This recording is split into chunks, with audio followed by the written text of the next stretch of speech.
Hey guys, Milton, Georgia, and Tuesday, June 17th, and it's a big day. Sorry about the traffic noise. You do what you have time to do when you're doing this. Anyway, it's a big day because I just got word today that my offer on some property in Tennessee was accepted. So I'm a Tennessee landowner, soon to be a Tennessee homeowner, and that means that I need to get some plans. I need to get my room designed. I need to get the house designed. I need to get everything designed. And so I had to change my travel plans a little bit. Now that we found the place up in Tennessee, I come down here to Milton, Georgia, because that's where Hugh is. And if you look at the What's Best forum and you look up Hugh's room, I think it's called The Big Dig, he's got a long thread in there about this room that he did. So here's the story, is that I decided a long time ago this is what I wanted to do, but I didn't know what kind of room I wanted, and I did a ton of research, and at the end of that I figured out, you know what, I think this acoustic fields guy and this Hugh Nunnally has got this thing nailed, and it's the best thing that I could find. And so I planned my trip, and coincidentally I wanted to wind up in Tennessee, and I figured out, I'll go on this trip across the country, visit some places, hear some rooms, hear some systems, make sure that I am on the right track, and I'll wind up at Hugh's and hear his room, and then I'll know for sure. And then I'll go to Tennessee and find the property and build my home. That was the plan. Well, plans change. I found the property. Now I need to scoot down here and check out Hugh's room. So that's two reasons this is a big day. I got my property and I'm here to visit Hugh. And so in a few minutes, that's what we're going to do. And I'll just let you guys in on something. If you do a lot of research like I did, you're going to come across something. You're going to say, acoustic fields, that guy, I'm not too sure, because I've seen people saying they got bad experiences with him. I'm going to be polite and say just a bad experience. Well, he's supposed to be doing business with another guy in a bricks and mortar store, but I contacted him and he says, no, Dennis Foley's gone, he's disappeared, Acoustic Fields is no more. And so I'm like, well, the design remains, the QRD diffusers don't change. That's physics. Most of what he did in Hugh's place is physics, and that's why I am quite sure that it's what we're going to hear today is really good. Anyway, so I haven't really changed my plans too much. It's just that I won't be talking to Dennis Foley at the end of this whole thing. But we're going to depart here from Planet Fitness in a minute, and we're going to head over, and the next thing you see, we're going to be visiting with Hugh at his place out in the nice, quiet, scenic woods of Milton, Georgia. So we're here with Hugh at his place in Milton, Georgia. And Hugh, you were just telling me about the Butler building and how you got started with doing that whole thing. Yeah, I got kicked out of the house. So, it was just, had a small room, it started out as a movie theater room.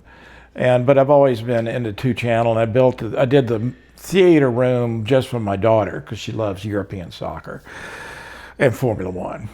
Odd child. So, but mostly two-channel. But I wanted different speed. The room was just too small. It was only 11 feet wide, a little over 8 feet high. So it's just too small for anything. Normal room. Yeah. And my wife said, well, why don't we've got a little property, why don't you do a steel building and just get this whole thing out of the house, so I don't hear your subwoofers all the time. So I did, but it just snowballed because I was going to do the whole room myself inside, and take my time. And I've got my brother-in-law's a carpenter, but both my brother-in-laws can do all the framing and everything. But she said, well, if you're going to go to all that expense, because it's still not going to be inexpensive, you ought to get acoustic engineer, and that's where I went with, if you're going to publish this, then oh yeah, Dennis Foley. Mr. Dennis Foley. There's, there's stuff you can go look at about him. Right. He treated me okay, but it almost doesn't matter because it almost doesn't matter. He's disappeared. He's gone now. So. Again, so the guy's a little shady. Yeah. But when you go down there, all the diffusers came from him. And you'll see they're really, really, really nice. They're all made on CNC machine, cherry. The guy, he didn't do it, Right. Dennis has people that do this stuff. Well, they did a really nice job. The only thing Dennis did was we agreed on the room dimensions and the way the walls were layered, because he's big on using activated carbon. Is kind of his thing, right? Which I think is, at first I thought it was, that's pixie dust or whatever you want to call it. But I did find a white paper from an engineering school, and I can find it again, that they wrote about this very thing, activated carbon. And I think he must have read it or he saw it, and it is used for bass attenuation. So anyhow, I got Dennis involved, but he didn't design how to build the room. We agreed on dimensions, but I did all that. I figured out how to build it, source the material. I sourced my own labor. I was my own general contractor. A lot of people, I think, with Dennis thought Dennis was going to do the whole thing turnkey. No, not even. I talked to him on the phone for about an hour one day, and so I learned. Yeah, and then I kind of. Yeah, not even close. So basically, I didn't have to deal with Dennis except just to get the activated carbon, and I could have bought it from somewhere else now that I see what it is, but that's okay. And then the diffusers, I have yet to find anybody that makes anything like this, because they're 16 inches deep. They're a broad spectrum diffuser, and they're gorgeous. I mean, they did a great job.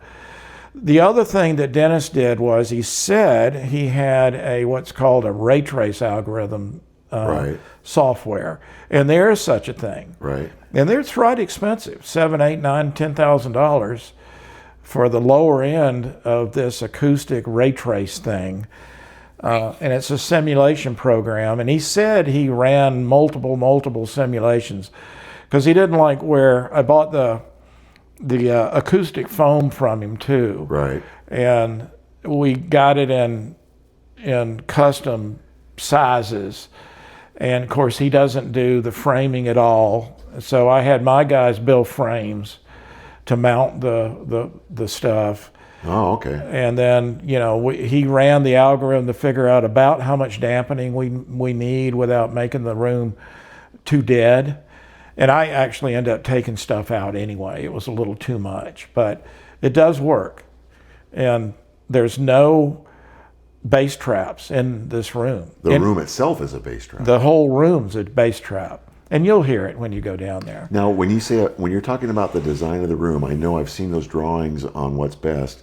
And there's multiple layers of MDF, OSB, mass damp vinyl. He came up with that. He designed that? Yeah. But, and the 12-inch centers on studs and the laminate beams. Yes, and that's all part of his spec. The airspace between each. That there are different depths. Yeah. Between the studs. Yeah, and he said all that was through this algorithm that he used. Right. And I go, I told him, I said, I am taking all this on faith, all of this. But everybody that's come down there, whether you like the system or not, it's immaterial, but everybody that's come down there, including Runeskov of Gryphon, I'm having a senior moment, but the CEO of Gryphon came over too when I bought all this stuff. Joe Calley in California, who just opened the boutique Gryphon showroom in Los Angeles. Looks gorgeous too. His wife, by the way, wrote "Killing Me Softly," Lori Lieberman, and they met, and Joe was in Saturday Night Fever. He was the actor Joey with John Travolta. But Joe Cali has always been involved in audio forever, and met Lori, who's Yeah, Lori. Yeah. so he's done recordings with her and actually did the producing and everything. It's really cool. So he knows his stuff, and his most of what he does, and he knows everybody. He knows John Travolta. He knows Oprah Winfrey. Just did a huge system for her in Hawaii, first run, like 40 channel Dolby Atmos or 53 channel or whatever. Huge movie theater for her. Yeah, he's done some really cool stuff. But he loves Gryphon. He's Gryphon 100%. And when I heard Gryphon at Exponent, because I was looking for speakers, I realized that the speakers I liked, I can't put in this little room downstairs. Right. It's not going to work. Right.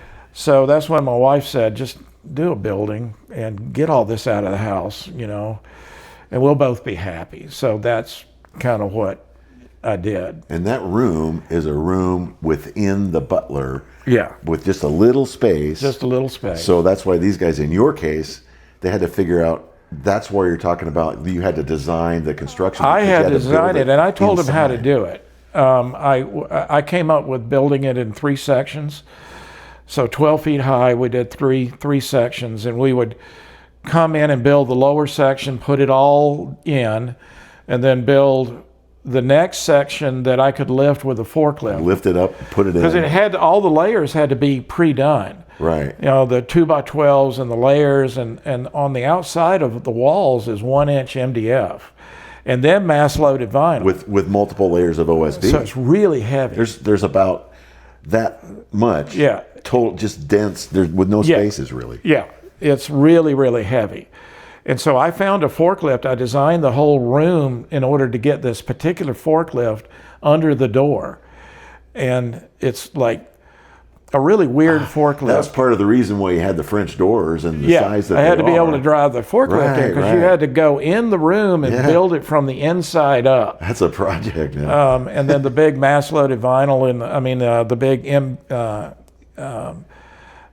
LVL beams were 25 feet by 13.5 inches high. They weighed a ton. And 3 1/4 or something like that. Yeah, real heavy. And so we used the forklift to raise them up and basically staged them and then slid them into place. And then to get the roof on, we had to think about where to stop with the beams and get all the MDF and stuff up top. So you have a place to get in there. To stage it and slide it all back and then get it all up there and then finish putting the beams in and then start sliding all that junk into place. So it was an effort. I mean, it was a real effort. It was a pain. It took a year. Did the project kind of explode? Oh yeah, but not per Dennis. I mean, in a way, I'm not. I ordered all this myself. Right. And sourced it all. And just kind of built it to what he thought it needed to be built to, with the layers and all that. Now, my understanding, when I first saw this, I thought, how is this going to work? What the heck is going on? And it took me quite a while, and I think I got it figured out now. It's like, my understanding of this is he's created a room that is like a shell that is so massive and so rigid that it's not going to be able to store any energy and reverberate it back into the room. But then the sound pressure wave that comes in from the speaker, it hits that inner wall, which is 3/4 inch plywood. Yeah. Now that is going to deflect a little bit, but then inside the wall, there's a little airspace. Yeah, there's then there's the space with the activated carbon. Right. Then there's another airspace. So if you imagine a wave coming through, it comes through, and it's attenuated first. Then it's attenuated more by the activated carbon. Yeah. Then it hits this back wall, which is like an immovable force. Well, it's going to reflect back. Well, but it can't, because now it's attenuated again by the activated carbon. So it just dies. Well, and it's layered. So you got MDF on the outside, and then mass-loaded vinyl. Yeah. And then OSB, another layer of mass-loaded vinyl. Right. You know, so you build up these layers. Because each one of those things is going to resonate. And anybody wants to go watch the Robert Harley video with Robert Harley's listening room. I don't know if you've seen that. And I was there listening to his room. And one of the things Harley did was he had this 2x4, which is like your normal wall construction. He goes and hits it, and it's like sounds like a 2x4, and it bong, you know, it resonates. Right. And then he took this, I don't know if it's mass-loaded vinyl. He had some kind of elastomer dampener material and plywood. Yeah. And he laminates it on there with screws. Then he hits it again. And this is all in the video, and you can hear the difference. It's probably dead. And it's more dead. Yeah. But it still makes this very audible thud sound. But I have a hard time imagining that this thing that you built is good. It's going to be like the outside of a Wilson speaker, you know. You know, 2x12s don't do that. No. And then all that layering, and then every little crevice. I don't know how many tubes of acoustic sealant I have. Dennis said to me, he said, I want you to be able to think of this, be able to take the room and turn it upside down and put it in water, and you don't want the room to sink. Wow. So every little crevice has got acoustic silicone. I don't know how many tubes of that stuff I bought, and I put most of it in because I didn't want to pay the contractors.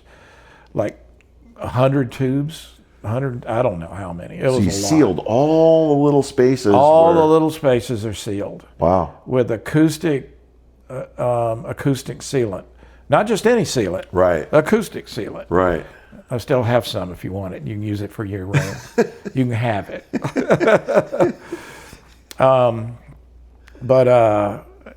Yeah, you know, and the whole thing was to be able to build this room, and then whatever equipment you put in there, it wouldn't matter. You'll hear the equipment. You'll hear not the room. You'll hear that as good as you can hear the equipment. That was my goal. So it turned out, you know, Joe Cali said, you know, probably the best room he's ever heard. Rune Scove, God, I'm still having a senior moment. Jakob, who's the CEO of Gryphon, also came over and just, you know, said it's just amazing. You know, again, you may not like the equipment, but I think we accomplished what we wanted on the room. So it's pretty cool. It sure looks beautiful. I looked at countless rooms online, and it wasn't until I saw your room and just looking at your room, and I was like, oh, I'd like my room to look like that, you know? And I was like, it's the first time I saw a room, I felt like I wouldn't even change hardly anything in that room. So you bought some property. Y'all found some property. Yeah, yeah. And where is that? Limestone, Tennessee. It's just out of Johnson City, kind of between there and Greenboro. Yeah, it's pretty up there. It's beautiful. My sister went to the University of Tennessee, so we used to go up there a little bit, watch some football games. Yeah, it's a pretty state. Yeah. So, and I've got a builder, and when I showed the builder pictures and your design and some of this little from the What's Best forum, I just showed him a couple of things, and I didn't know what the reaction was be, but his eyes lit up, and he goes, "Oh, my guys are going to love doing this." Well, I looked up, so it was just the start when COVID started, and I reached out through a friend of mine who's in the commercial HVAC business, and he got me hooked up with this guy. And this guy was trying to wind down the business, so he had a crew of 4, and he said, just take them. And he said, we agreed that we would just do it by the hour because we couldn't quote this. There was no way we could quote this. And I did all the design, and I did all the sourcing of materials. I would tell them to tell me what I need, and I'd get it ordered. And I'd be here, and I had the forklift. I could unload it from the truck. I mean, it was a bit of an effort. So you basically hired framers. I hired framers Dennis said, do 12-inch on center with this many layers, and here's what it should be. But then you had to figure out how to actually do it. I had to figure out how to do it, and I drew it up myself. I didn't have AutoCAD, but I think I did it all in Visio, which is, you can make Visio kind of work. And did all the drawings for the guys down there, and I would hand it to them, and we would go over it and go, this is what we're going to do. And they went, okay. And then I'd go down, once a day or a couple of times a day to check on them, see if they had any questions. And then we'd talk about what we're going to do the next day. And, this went on for a year. Well, they framed it, and then they said, we're not finishers, so I found some other folks that were finishers and let the framers go on to their normal job, which whatever that was. And then I got these other 3 folks to come in and do the finish work. So they put the QRD in. They built me some of the boxes. So I built a bunch of them. My buddy built a bunch of them at his house. And then we finally had to just finish up. So I let the other 3, carpenters, if you will, build the rest of the boxes. And the diffusers? Of the diffusers. And then they put the boxes in, and then they started the finishing work. So they did we've got maple plywood or maple 3/4 plywood down there, and they put up the diffusers and basically finished the room out. But I did all the electrical wiring. I figured out, I didn't do it. I marked how I wanted it, because we had to be real specific where we're going to have to drill the holes, because you couldn't drill into the activated carbon boxes. That would be bad. Right. So there was a lot of thought put into this. And the lights had to be placed where the acoustic foam wasn't going to be either. Right. So, it was a lot of thought.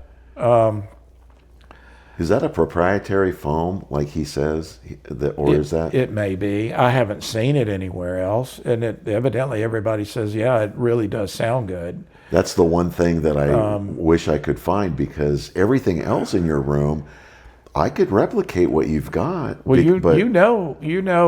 Dennis doesn't make it. Right. Somebody makes it. Yes. Yes. And where he got it from, I don't know.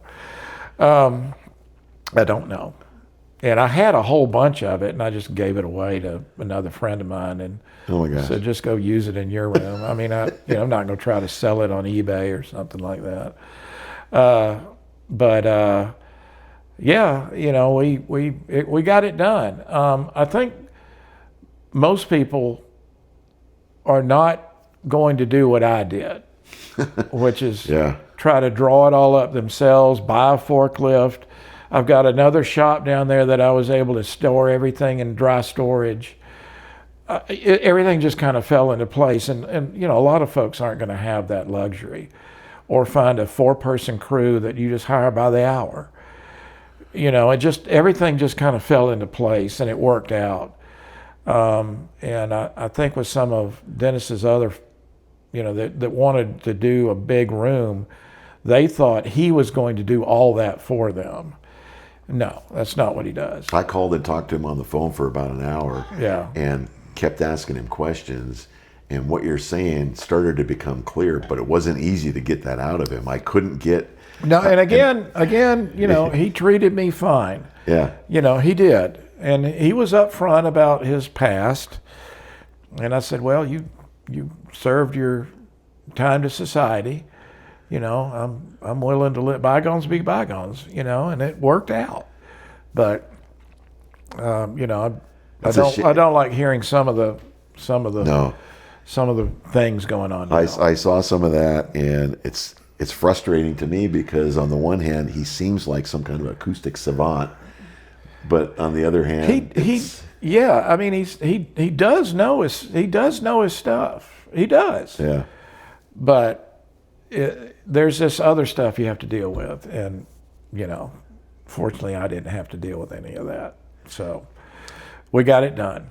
And now I'm eager to go down there and go look. down there and look and hear it. Okay, all right. Well, it's been I just had probably my future son-in-law was here with his mom. She's from New Zealand. Are you a car guy? Evidently. Former Porsche Club of America region president. Oh, you're gonna like this then. Well, let's go down. You want to go down there? And yeah. Let's check it out. All right, so let me open the door all the way. And I love to show people this because it looks horrible when you come in the door, and I kind of think that's cool. And then you go in the room. So come on in. So the big doors, the Twilight Zone, but the room within a room, and it's wow, and it's like a vault. It's literally like a bunker.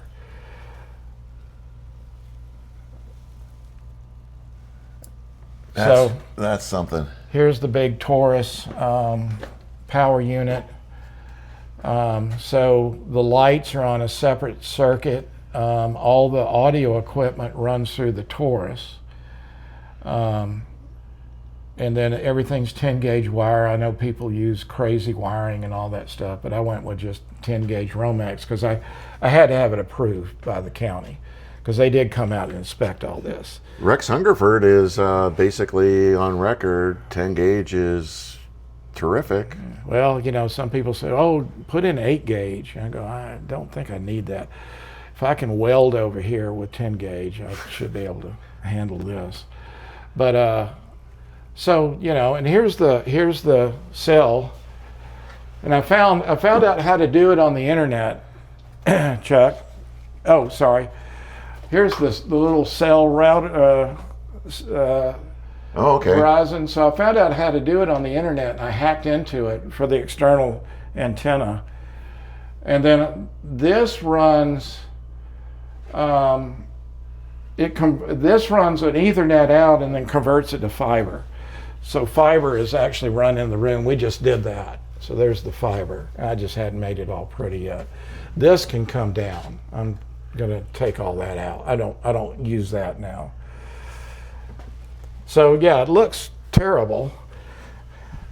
We don't care what it looks like on this side of the wall. And then you come on in, and here's the room. Oh, I like that. And I like this sound too.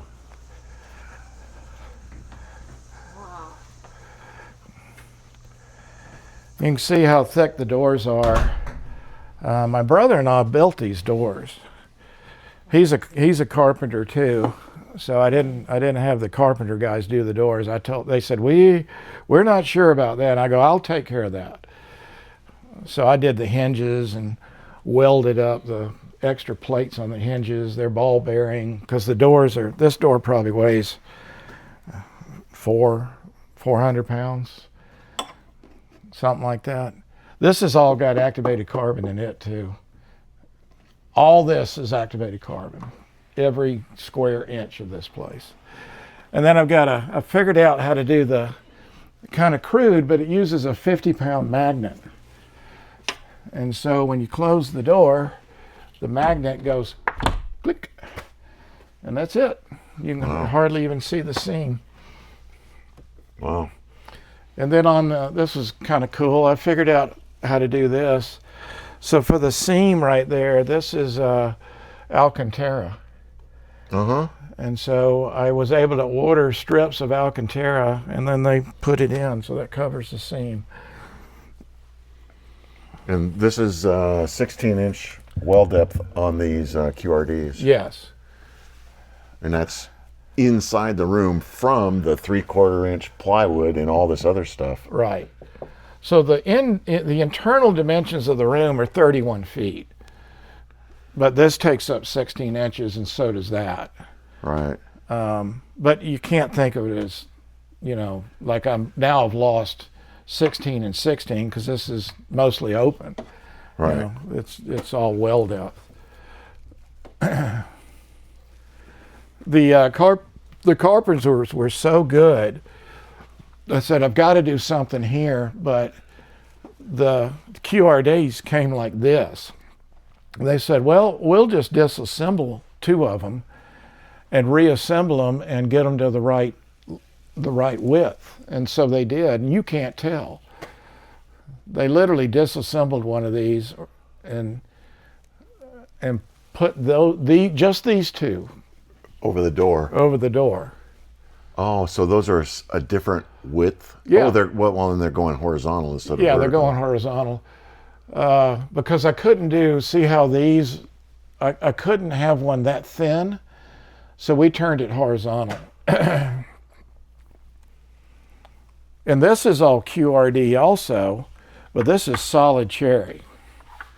So they put this on a CNC mill out of solid cherry and cut the QRD. You can see the well depth in there. This is Now, not Dennis, individual? this is all Dennis's people. Yeah.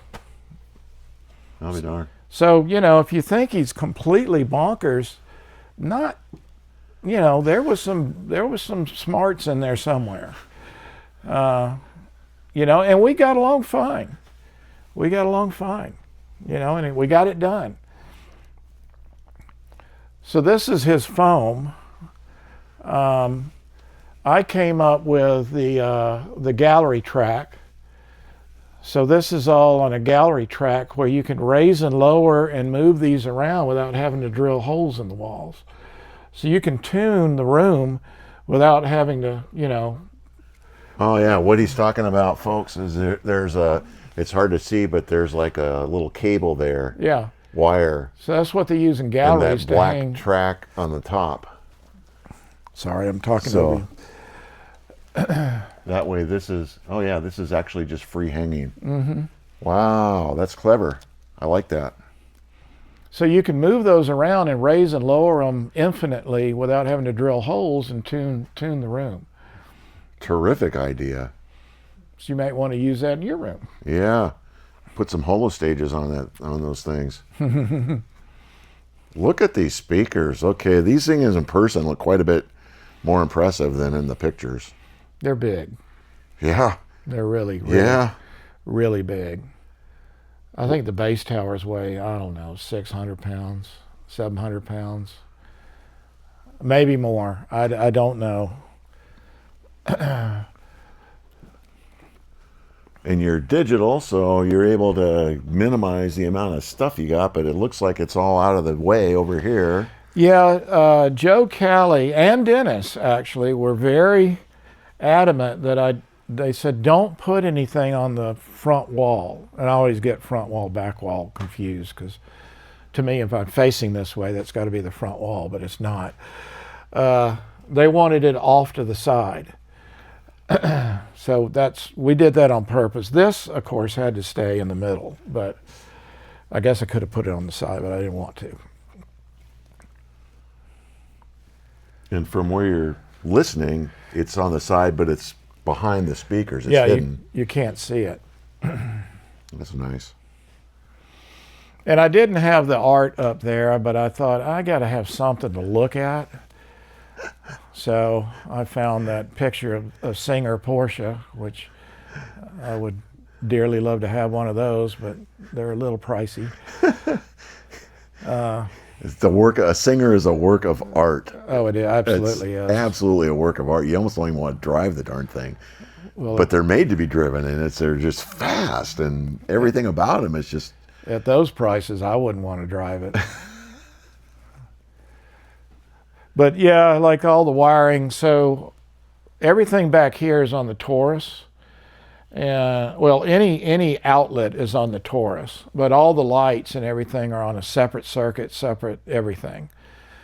So everything's separated.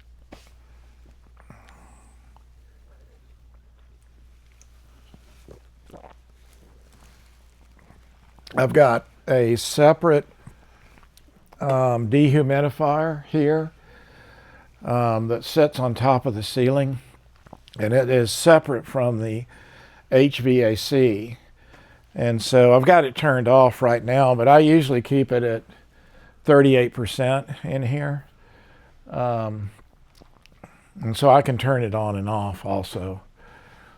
But you can't hear it. I mean, right now the air conditioner's running, and you can barely hear it. I can't hear anything right now.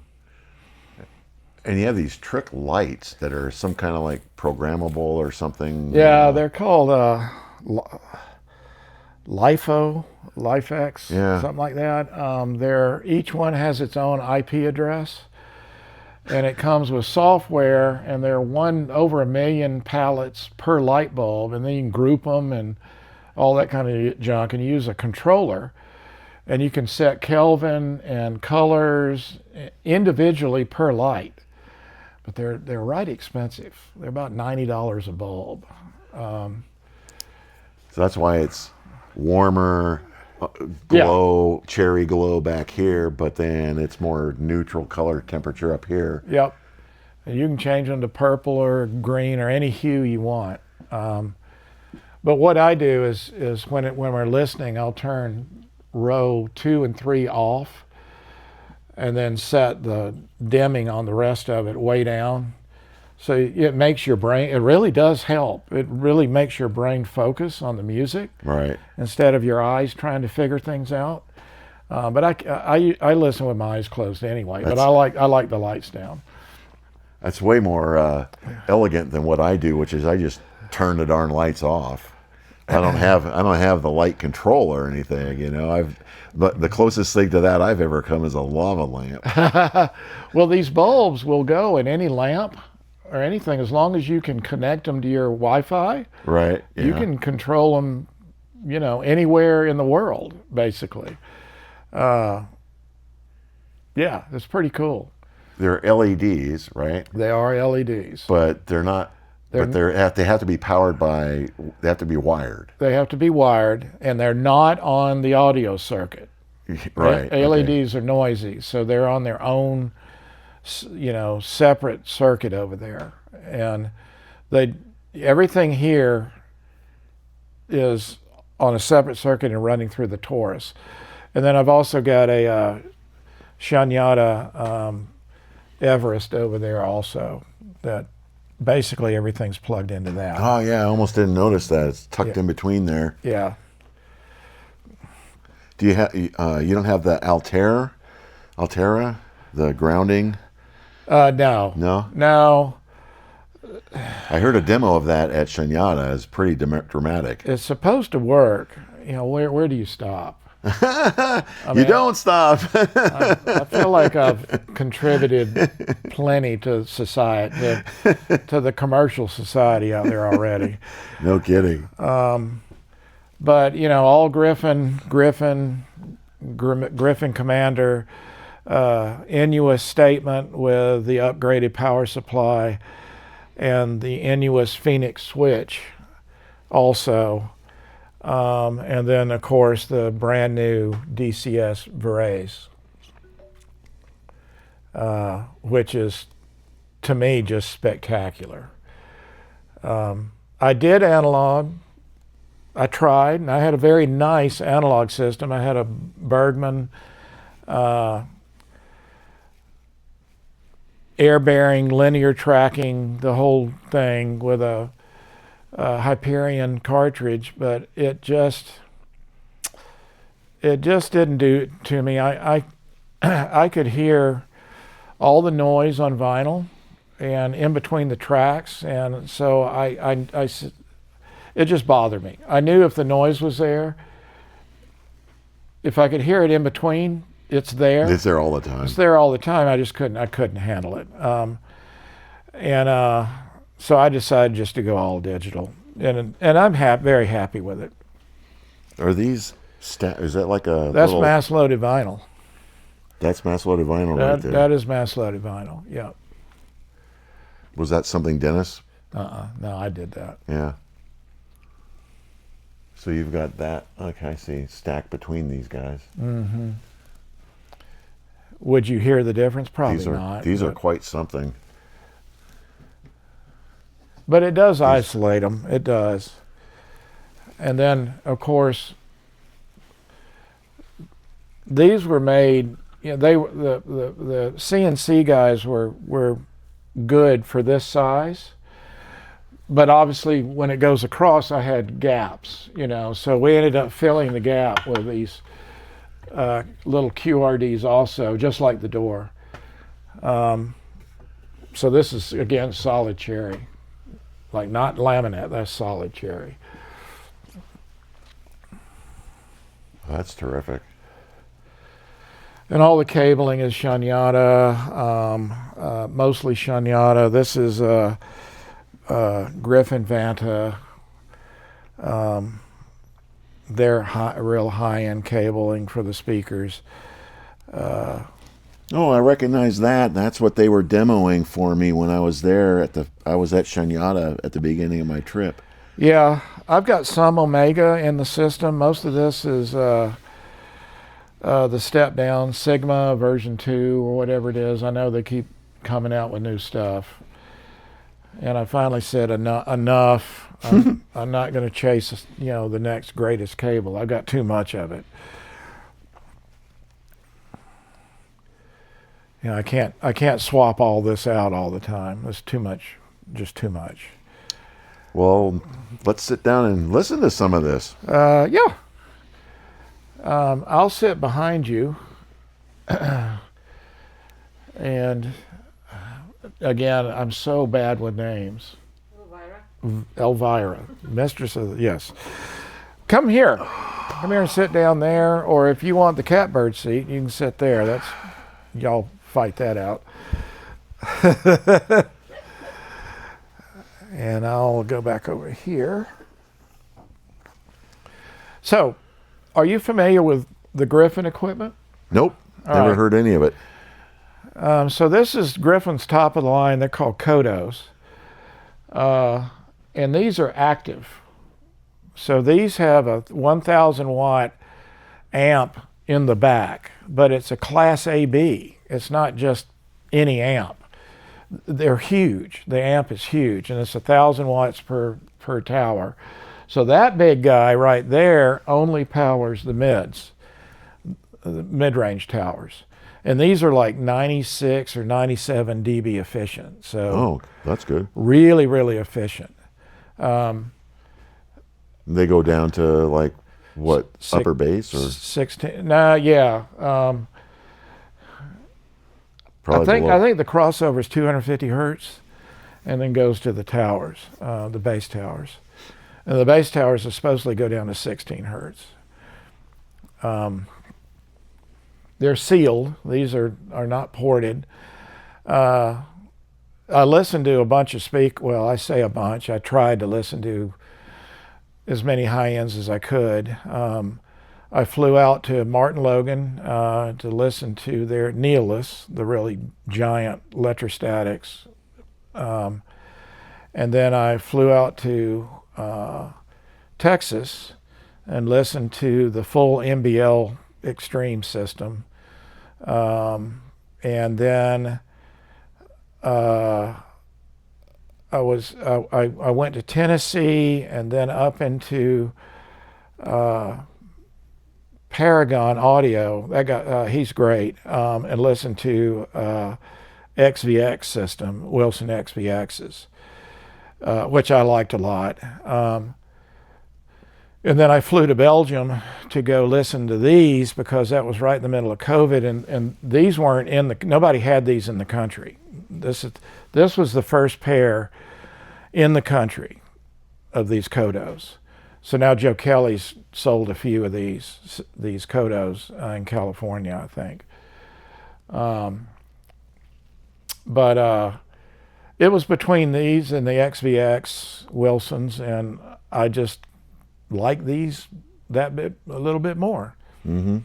And they offer me things that I wanted. They're going to be people that are opposite, but that's why you have so many manufacturers. Not everything fits everybody. But I thought it sounded good. All right. Let's get over here and we do the mood lighting, and I can play stuff, or you can have at it with Rune and play whatever you can play want. me something that you think sounds really good that you like. What kind of music? Anything and everything? Yep. Pretty much? Okay. Yep. All right. Let me get the mood lighting going. We got to get that right. So we turn that off, and then we come down. Okay, well, that was a huge amount of fun. And this is the point in the video where normally what I do is I show a bunch of songs, and sometimes complete songs, and extended time just sitting there with nothing to do but listen to music. And then what happens is I get these notices from YouTube. Oh, copyright this song. And almost every single song, no matter how brief the snippet is, YouTube is like, oh, you need to like dispute this, or if you don't do anything, then your video won't be viewable in certain markets or whatever. So it's like, I don't know what's going on. I don't know if there's like a lot of people that can't see them when I do it that way. They don't tell you any of this stuff. They just say, oh, certain markets may not be able to view your video. And so what I decided to do is I'm not going to show any of the music. It's all recorded with the little mic anyway. And the main reason I do this, frankly, just so everybody knows, I would record these for my own use, because I remember, and I'm looking for not what the system sounds like, but what the rooms sound like. And believe it or not, you can actually capture that on the cheesy little DGA mic that I've been using. The way to use this is you have to go and watch each video and listen with some headphones on, and don't try and nitpick and, oh, it doesn't sound like if I was, of course it doesn't sound like if you were there. How could it?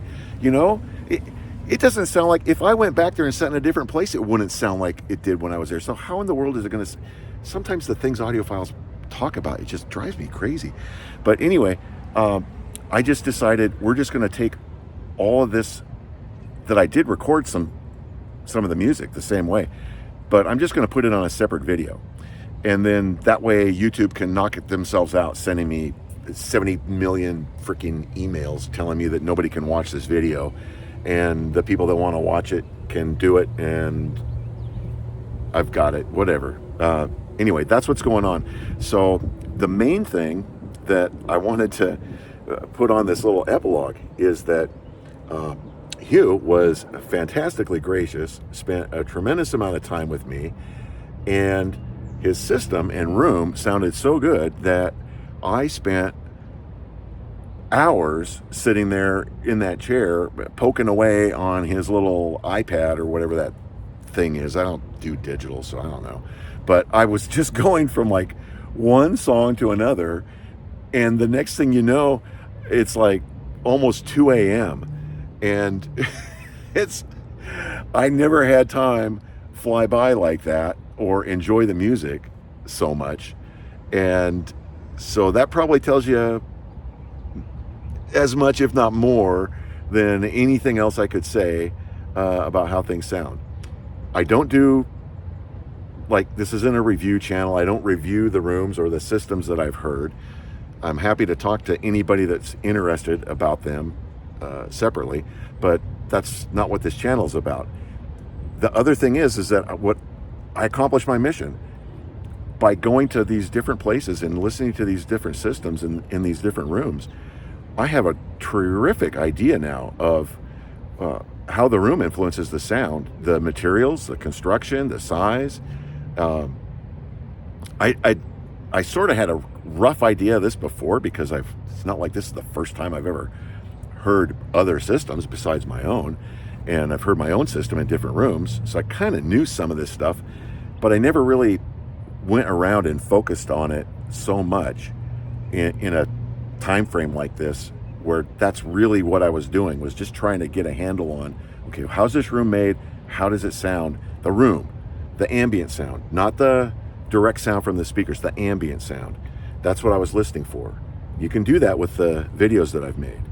It's not easy. You kind of have to like take your time, listen, and think not about the system so much that you're hearing, but the room that it's in.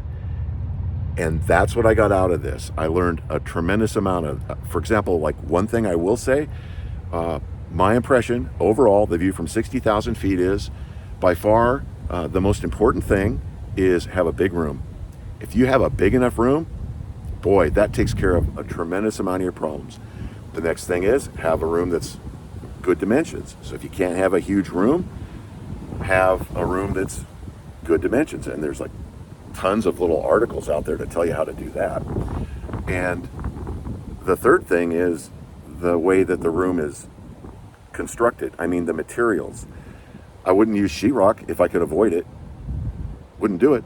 But if I was building a room or putting something inside of a room, I'd use plywood.